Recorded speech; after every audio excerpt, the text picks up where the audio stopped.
Nós convidamos agora ao palco para nos falar sobre a mensagem atual, o Frei Vanildo Zunho. Frei Vanildo Zunho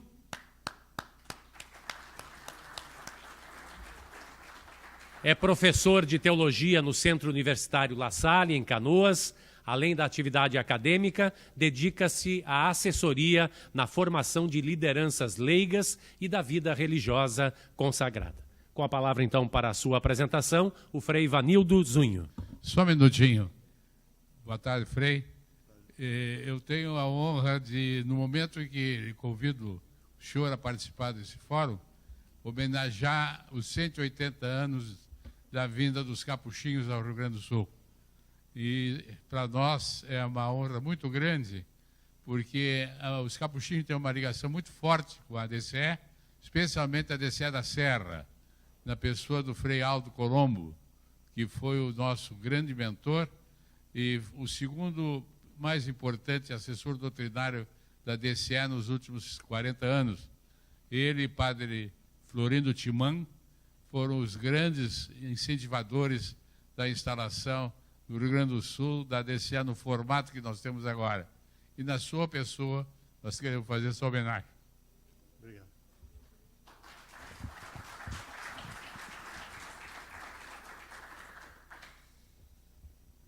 Boa tarde a todos, a todas. A saudação franciscana de paz e bem. E o agradecimento por essa menção aos 120 anos da presença dos Freis Capuchinhos aqui no Rio Grande do Sul. Uma longa história que vem se somar à grande missão de fazer o Evangelho presente em terras rio-grandenses. Eu agradeço à comissão organizadora esse honroso convite e parabenizo a DCE por propor para esses 2 dias um tema tão importante e tão necessitado em nossos tempos. O desafio de uma comunicação que tenha como meta e como método a vida e os valores cristãos. Ambas realidades tão escassas e carentes em nossos dias marcados por uma comunicação que separa e não raras vezes, como assinalava o saudoso São João Paulo II, comunicação que se torna um meio de cultura de morte. O tema que me foi proposto é, ao mesmo tempo, um encanto e um desafio. Colocar em relação 2 pessoas que, se por um lado, têm indiscutível aceitação popular, por outro, constituem-se numa constante provocação para a humanidade. Distantes no tempo e no espaço, estes 2 homens provocam o nosso pensamento a construir relações e perceber que, como afirmou o Papa Francisco por ocasião de sua visita ao México, mais do que muros, precisamos de pontes que unam as diferentes experiências humanas. Como aproximar e relacionar 2 pessoas tão distantes? A tarefa aparentemente fácil é, no entanto, desafiadora. Seria ingenuidade e grosseiro desconhecimento da história ver no atual Papa Francisco uma simples cópia do Francisco medieval. Nos quase 2000 anos que separam a vida do primeiro da vida do segundo, muitas transformações aconteceram no mundo e, de modo especial, nesse canto do mundo que nos toca viver, que chamamos de Ocidente. No campo da produção, os feudos deram lugar às fábricas que hoje foram substituídas pelo sistema financeiro internacional no papel de produtoras de riqueza e de miséria. Na política, a nobreza foi afastada do poder pela ascendente burguesia, que, por sua vez, a partir do fim do século XIX e em todo o século XX, protege-se dos novos sujeitos políticos emergentes, do movimento operário e dos novos movimentos sociais.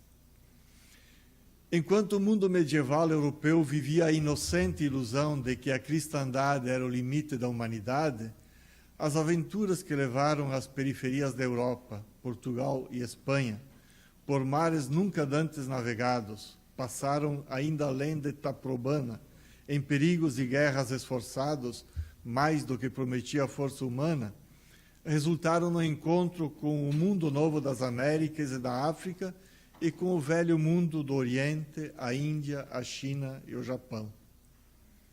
Depois deste evento globalizador, a Europa, por alguns curtos séculos, foi o centro do mundo. Para lá, as naus drenaram as riquezas do mundo produzidas com o sangue da escravidão. No último século, a geografia mudou.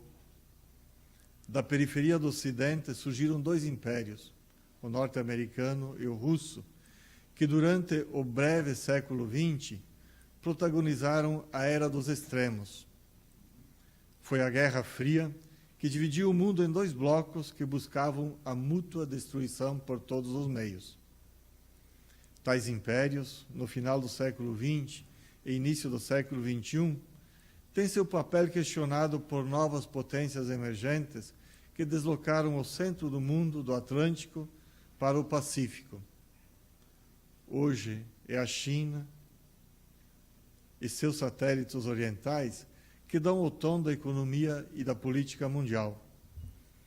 Na cultura, o universo simbólico cristão medieval foi suplantado pelo humanismo renascentista e pelo iluminismo.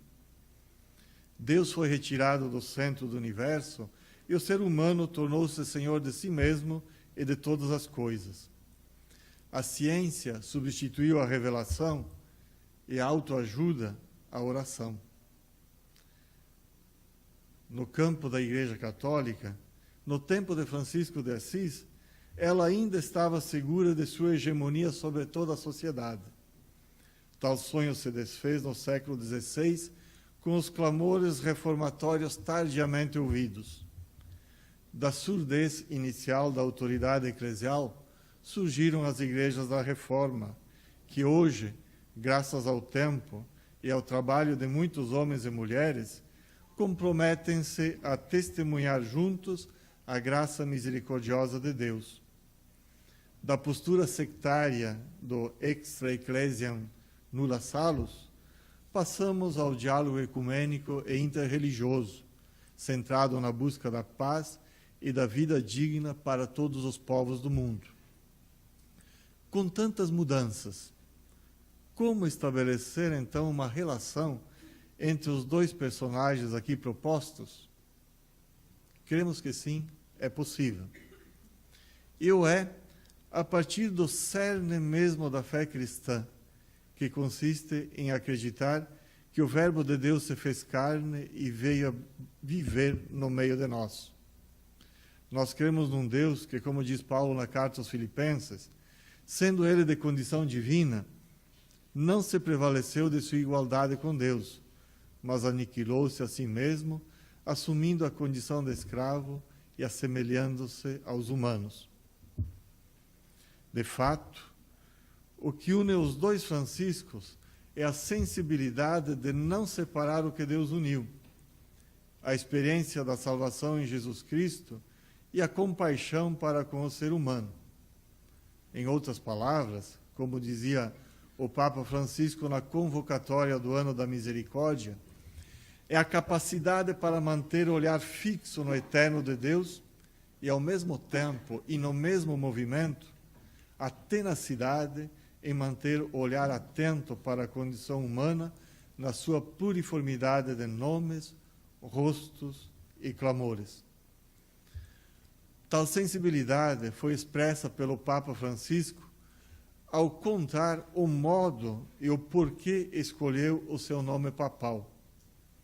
Assim narra ele: durante a eleição tinha ao meu lado o arcebispo emérito de São Paulo, o cardeal Cláudio Umes. Quando a coisa começou a ficar um pouco perigosa, ele me confortou. E quando 2/3 dos votos saíram e vieram os aplausos costumeiros, porque havia sido eleito Papa, ele me abraçou, me beijou e me disse: não se esqueça dos pobres. Aquelas palavras penetraram em mim: os pobres, os pobres. Em relação aos pobres, logo pensei em Francisco de Assis. Depois pensei nas guerras, e Francisco é o homem da paz. E assim o nome veio ao meu coração, Francisco de Assis. Ele é para mim o homem da pobreza, da paz e cuida da criação. Pobres, paz e criação. 3 palavras, 3 realidades que estabelecem uma ponte entre os 2 Franciscos. Comecemos pela primeira, os pobres, pois ela tem a prioridade na lógica da conversão de Francisco de Assis e no apelo feito pelo cardeal Umes ao então cardeal Bergoglio no momento em que foi eleito. Não se esqueça dos pobres. Partamos da experiência de Francisco de Assis, tal qual descrita na legenda dos 3 companheiros. Ela assim descreve a conversão do rico jovem de Assis que estava em busca de algo que desse sentido à sua vida. Diz a biografia. Certo dia, estando a orar com mais fervor, ouviu a seguinte resposta: Francisco, se quiseres conhecer a minha vontade, deverás desprezar e odiar tudo o que carnalmente amaste e desejaste possuir. Depois que começares a fazer assim, as coisas que antes te pareciam suaves e doces serão para ti insuportáveis e amargas. E de outra parte, das que te causavam horror, poderás aurir uma grande doçura e uma suavidade imensa. Jubiloso por estas coisas e confortado no Senhor, certa vez, indo a cavalo perto de Assis, veio-lhe ao encontro um leproso. Embora tivesse muito horror dos leprosos, fazendo-se violência, apeou e ofereceu-lhe uma moeda, beijando-lhe a mão. Após ter recebido do leproso o beijo da paz, montou a cavalo e prosseguiu seu caminho. Ao se afastar, o que lhe parecia amargo mudara-se em doçura. Tal experiência do encontro de Deus no pobre, no caso de Francisco, no leproso, é atualizada pelo Papa Francisco na encíclica Evangelii Gaudium, quando, ao falar da missão da Igreja, coloca os pobres como destinatários primeiros da ação eclesial. Diz o Papa: se a Igreja inteira assume este dinamismo missionário, há de se chegar a todos sem exceção. Mas a quem deveria ela privilegiar? Quando se lê o Evangelho, encontramos uma orientação muito clara, não tanto aos amigos e vizinhos ricos, mas sobretudo aos pobres e aos doentes, aqueles que muitas vezes são desprezados e esquecidos, àqueles que não têm com que te retribuir. Não devem subsistir dúvidas nem explicações que debilitem esta claríssima mensagem. Continua o Papa: hoje e sempre os pobres são os destinatários privilegiados do Evangelho, e a evangelização dirigida gratuitamente a eles é sinal do reino que Jesus veio trazer. Há que afirmar sem rodeios que existe um vínculo indissolúvel entre a nossa fé e os pobres. Na mesma Evangelii Gaudium, o Papa Francisco ressalta que a opção pelos pobres é uma constituinte inalienável da fé cristã. No número 198, ele apresenta a fundamentação teológica da opção pelos pobres. Diz o Papa: para a Igreja, a opção pelos pobres é mais uma categoria teológica que cultural, sociológica, política ou filosófica. Deus manifesta a sua misericórdia, antes de tudo, a eles. Esta preferência divina tem consequência na vida de fé de todos os cristãos, chamados a possuírem os mesmos sentimentos que estão em Cristo Jesus. Inspirada por tal preferência, a Igreja faz uma opção pelos pobres entendida como uma forma especial de primado na prática da caridade cristã, testemunhada por toda a tradição da Igreja.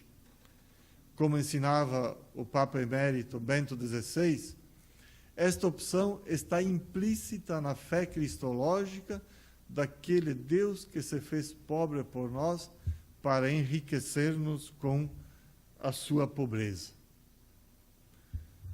Para realizar tal mudança de perspectiva, é necessária uma verdadeira conversão espiritual. É preciso abandonar as seguranças que o mundo nos dá e colocar-nos sob a única proteção de Deus. Tal mudança foi experimentada por Francisco de Assis e nos é narrada por um de seus biógrafos, Tomás de Celano.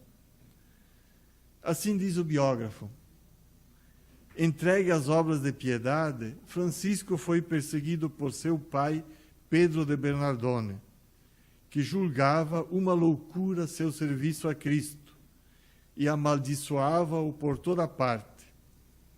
Francisco devolveu ao pai o dinheiro.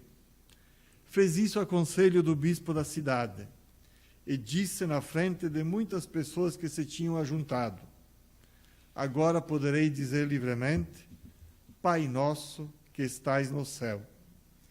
Pedro Bernardone já não é meu pai, e a ele devolvo tanto o dinheiro como a minha roupa toda.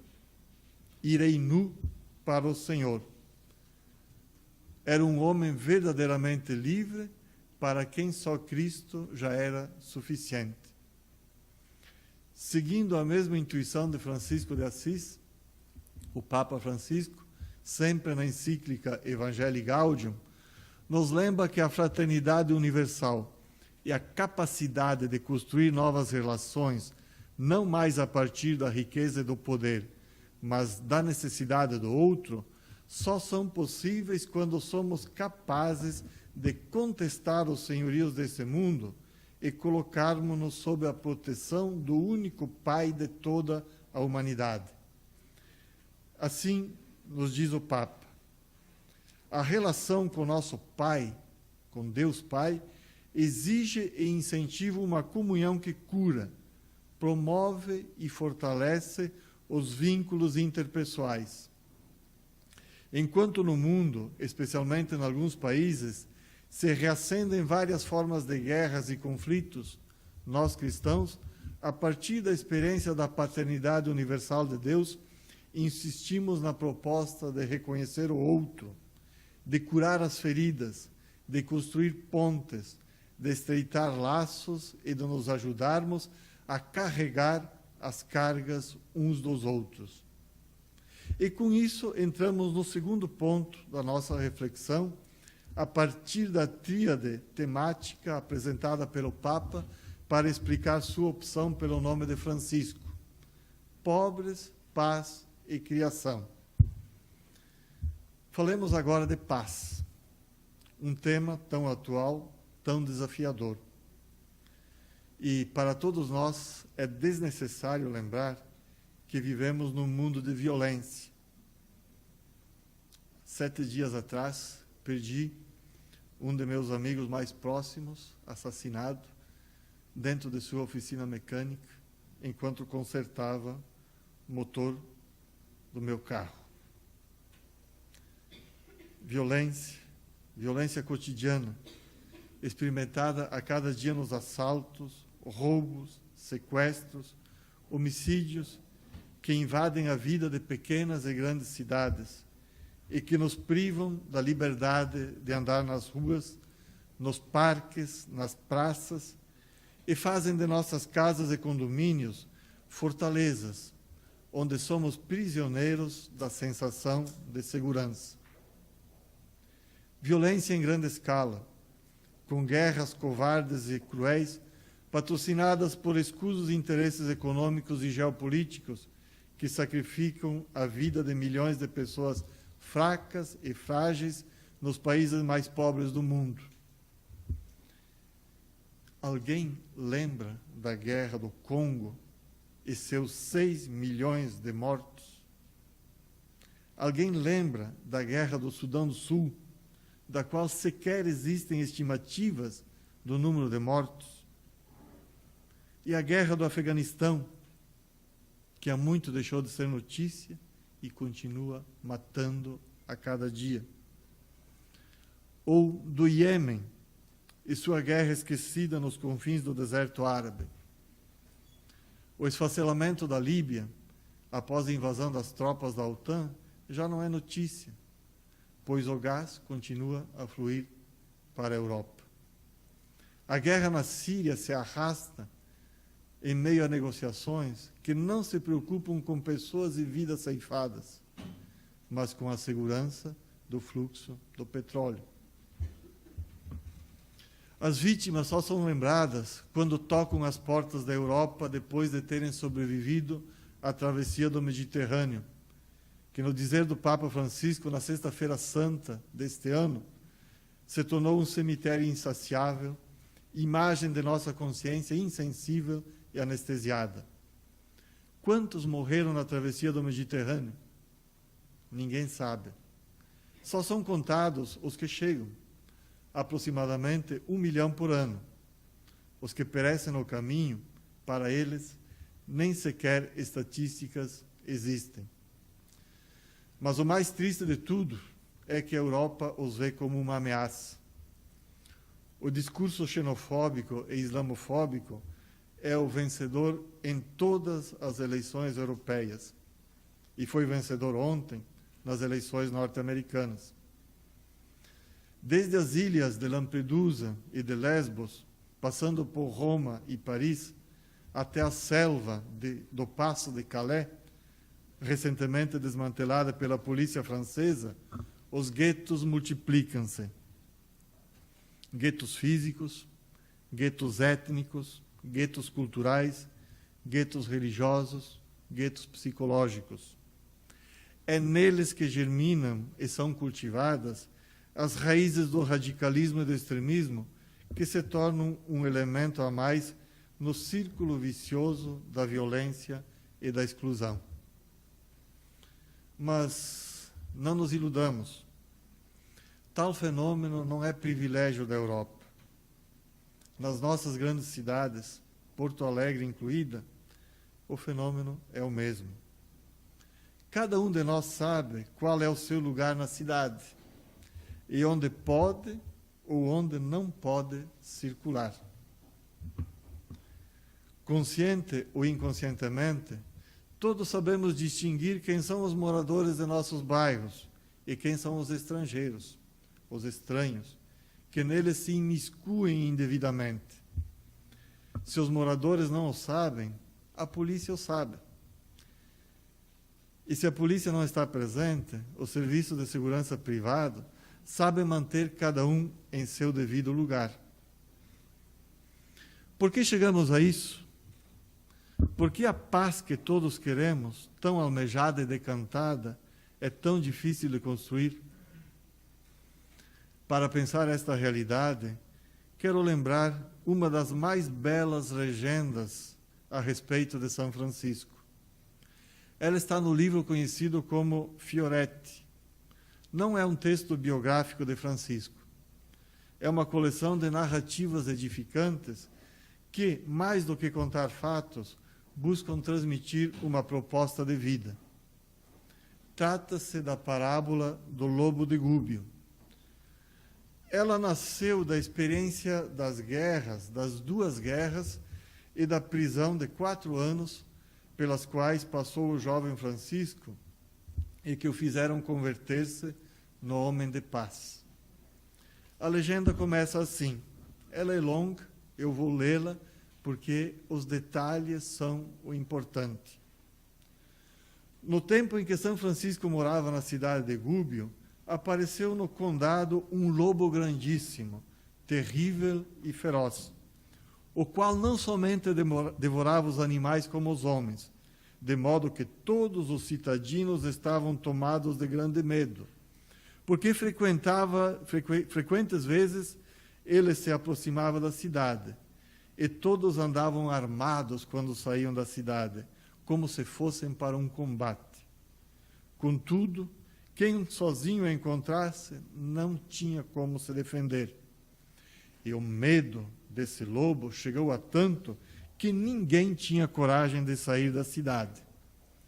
Pelo que São Francisco, tendo compaixão dos homens do lugar, quis sair ao encontro do lobo, se bem que os citadinos de todo não o aconselhassem.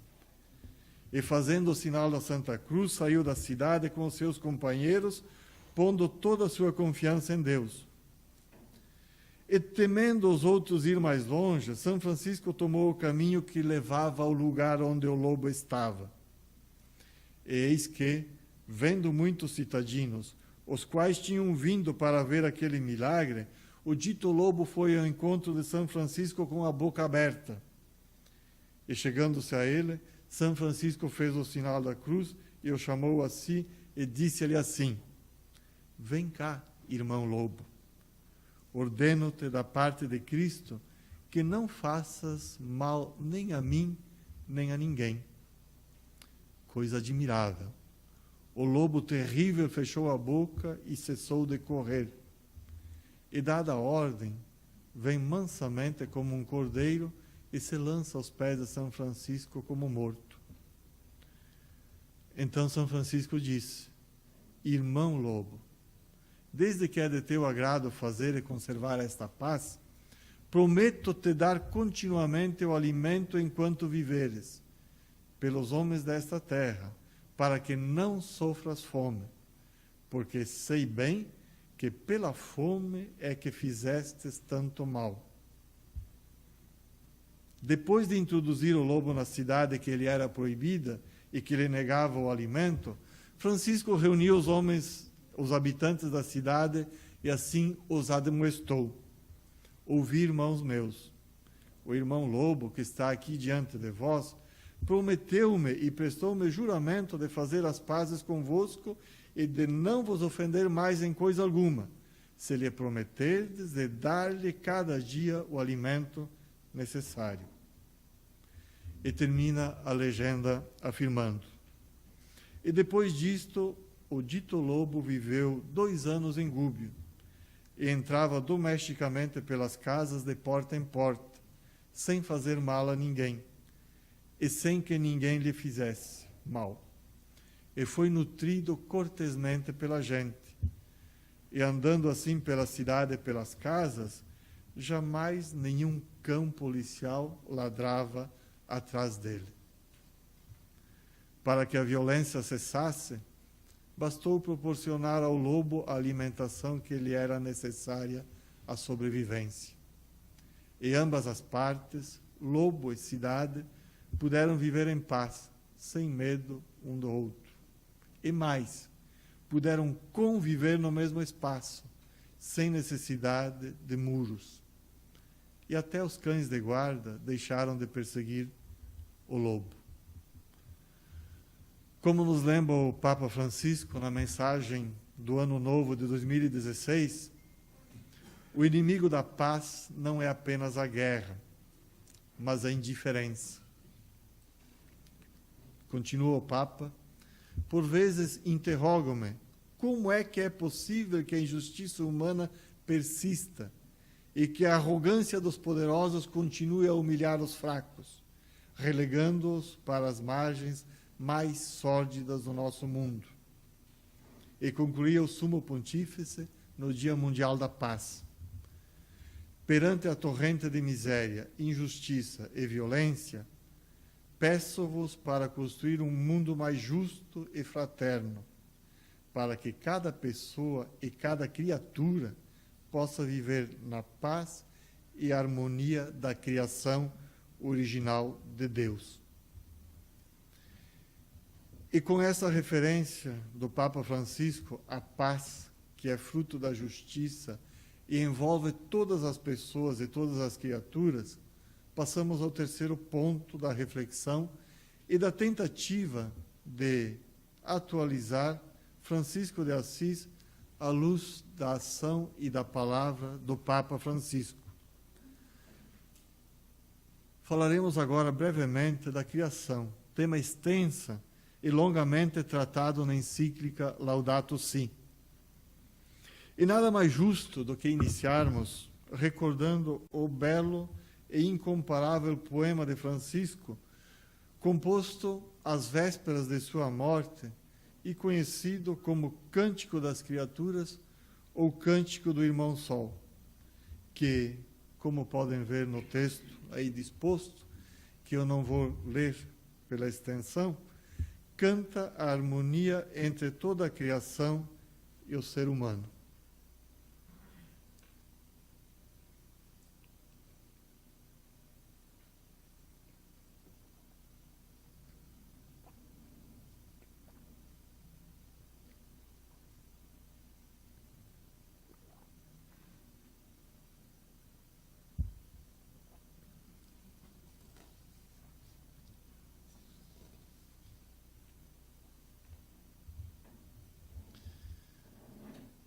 Inspirado pela intuição de Francisco de Assis, de que todas as criaturas, inclusive as humanas, fazem parte do mesmo canto de louvor ao Criador, o Papa Francisco, na encíclica Laudato Si, nos lembra que nunca é demais insistir que tudo está interligado.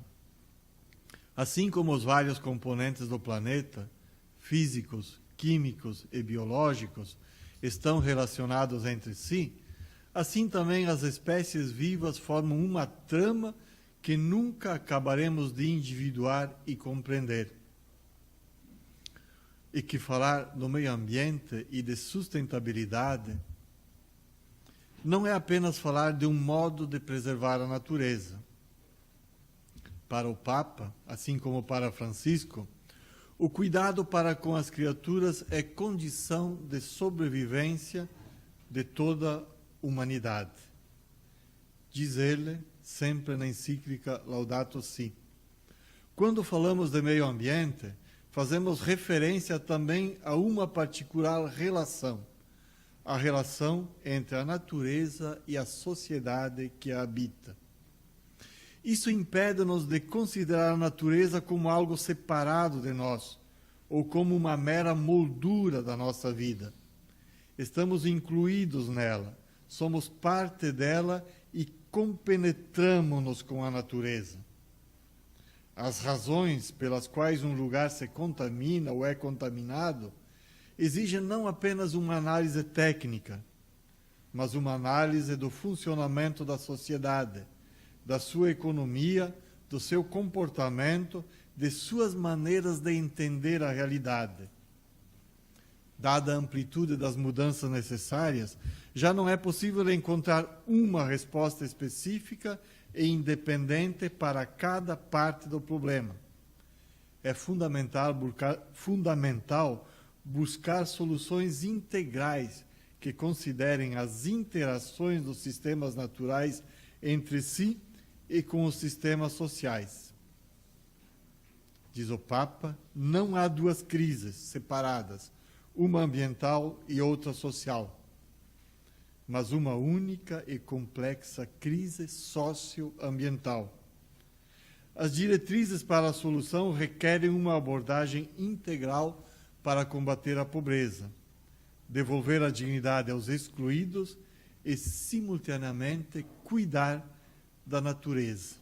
Repito essa última palavra, essa última frase, porque ela reúne as três atitudes necessárias. As diretrizes para uma solução requerem uma abordagem integral para combater a pobreza, devolver a dignidade aos excluídos e, simultaneamente, cuidar da natureza. Assim como para Francisco de Assis, para Francisco de Roma, as criaturas não têm valor porque servem ao ser humano. Elas não são úteis para nós. Cada criatura tem um valor em si mesma e colabora na manutenção do ecossistema que inclui o ser humano, um animal entre todos os outros animais e todos os outros seres vivos. Propor-se a uma atitude de preservação do meio ambiente implica, por isso, repensar as relações sociais, a economia, a política, a cultura, o modo como construímos nossas cidades, como organizamos o trânsito, a alimentação, o comércio, como nelas vivemos e nelas nos deslocamos, o que produzimos, como produzimos, o que consumimos e o que descartamos. Enfim, na expressão do Papa Francisco, a crise socioambiental só é superável através de um novo humanismo. Um novo humanismo que coloque no centro das preocupações, abre aspas, as pessoas, as culturas, os interesses e as necessidades dos pobres. O caminho é longo, mas há de se dar os primeiros e básicos passos. Em seus encontros com os movimentos populares, e o terceiro acaba de acontecer em Roma, na semana que passou, o Papa Francisco lembra dos 3 direitos fundamentais que devem ser respeitados para que possamos iniciar um novo tempo para toda a humanidade: terra, trabalho e teto. Torná-los direitos inalienáveis para todos os humanos é o princípio de uma mudança que, como queria Francisco de Assis, poderá nos levar à fraternidade universal. Para que isso seja possível, é necessário desvencilhar-se das amarras da riqueza e colocar os pobres no centro de nossas preocupações. Na palavra do Papa Francisco, sabemos que enquanto não se solucione pela raiz os problemas dos pobres, renunciando à autonomia dos mercados e da especulação financeira e atacando as causas estruturais da iniquidade, não se resolverão os problemas do mundo e, por extensão, nenhum problema. E conclui o Papa Francisco: a desigualdade é a raiz dos males sociais. Obrigado.